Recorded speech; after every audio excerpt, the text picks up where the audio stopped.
In this tutorial, we're going to build a glowing animated subscribe button in SwiftUI. We'll create a floating particle background, add smooth shadows and blur, and layer everything together to make it feel modern and alive. By the end, you'll have a clean animated button that looks premium and ready for a real app. Let's start. So first, this view fills the whole screen by default.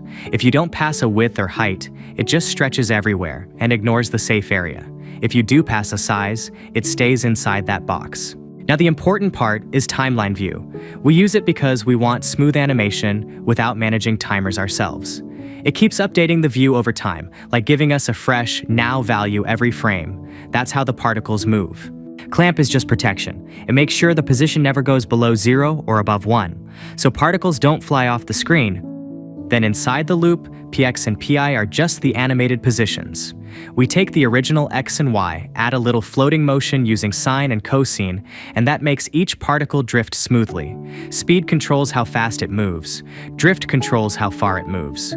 Phase makes sure they don't all move the same way. And the particle itself? It's just a circle. Random size, random blur, random opacity.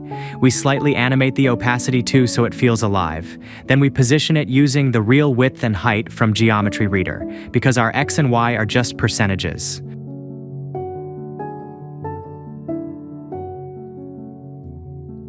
By the way, if you want to talk through your project, you can book a free 15-minute call with me. Link below. Place the particle background.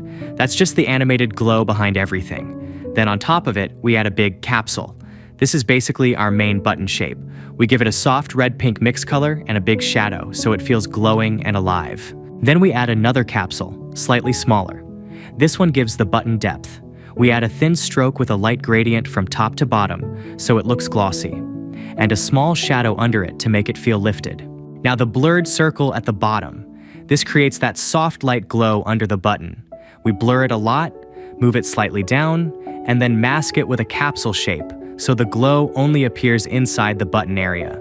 That's what makes it look smooth and premium. Finally, we add the text. Just subscribe, bold, white, centered automatically, because everything is inside a Z stack. And one more thing. If you like this animation, you should watch this next.